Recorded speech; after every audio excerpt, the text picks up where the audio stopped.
mowduucani waa muhiim. haweenaydu hadday samayso waxaa la dhihi karaa waxay soo jiidanaysaa farxad iyo baraare iyo inay ku faraxsanaato la noolaanshaha ninkeeda iyo nolosha ay nooshahay. waa arrin laga yaabo maskaxdaadu inay ka weyn tahay oo aad la yaabtid, ayna tahay markii ugu horraysay ee aad maqlaysid. ninka iyo haweenayda isqaba ee xalaasha isku ah markay howlihii sariirta gutaan, arrimo badan ayaa ka yimaada hawsha noocaasa oo dumarka weliba kusii badan.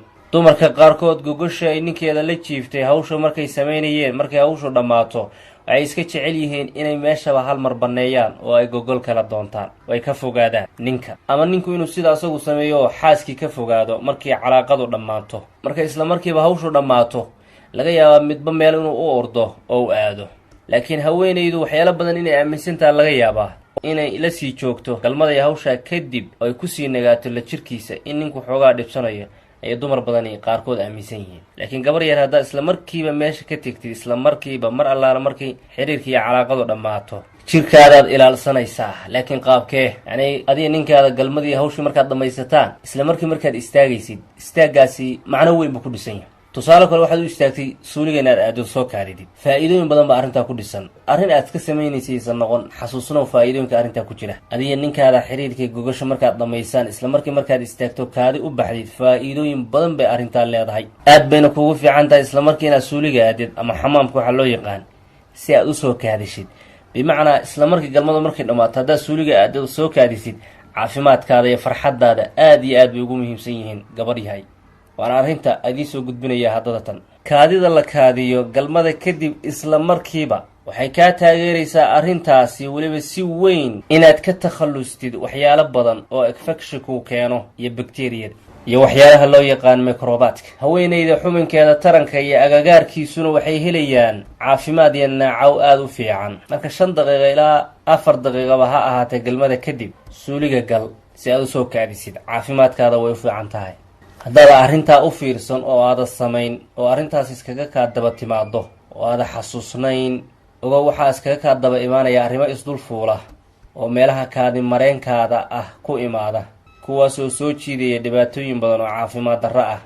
marka faa'iidooyin bay kuu leeyihiin gabarya galmadu markay dhammaato inaad suuliga aadid oo soo kaadisid. dumarka qaarkood waxaa laga yaabaa inay u maleeyaan galmada kadib oo kaadi loo baxo, kaadi la aado, inay qarribayso ama meesha ka saarayso macaankii romansiga ee ayadu ay rabtay daqiiqada ka horna socday.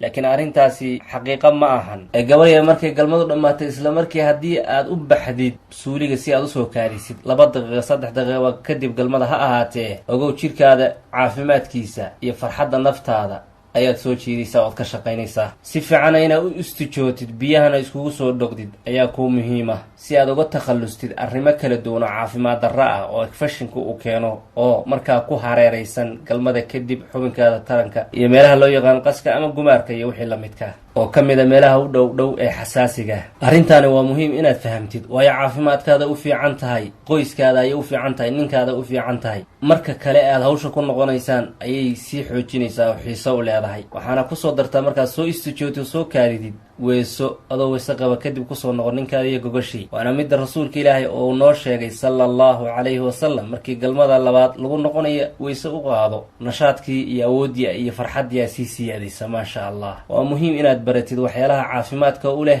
diintaada iyo adduunyadaada, waayo in badan inaad afka laabtid baahina ay ku hayso, khajilaad beenbeenana muujisid adoo baahi ay ku hayso ama dhibaato kale la daalaa dhacaya, qani baa arrintaa ka tahay oo waa ka kaaftoontaa. ee waxaad la socotaa mar walba markay galmadu dhammaato inaad suuliga aadid oo soo kaadidid, waayo gabar yahay farxadna waad dareemaysaa, ninkaadana waad ku kalsoonaanaysaa, waanaad aaminaysaa, gogosha qoyskaadana qurux bay noqonaysaa iyo mid farxadi kasoo dhex baxdo. taasi hoosta ka xariiq.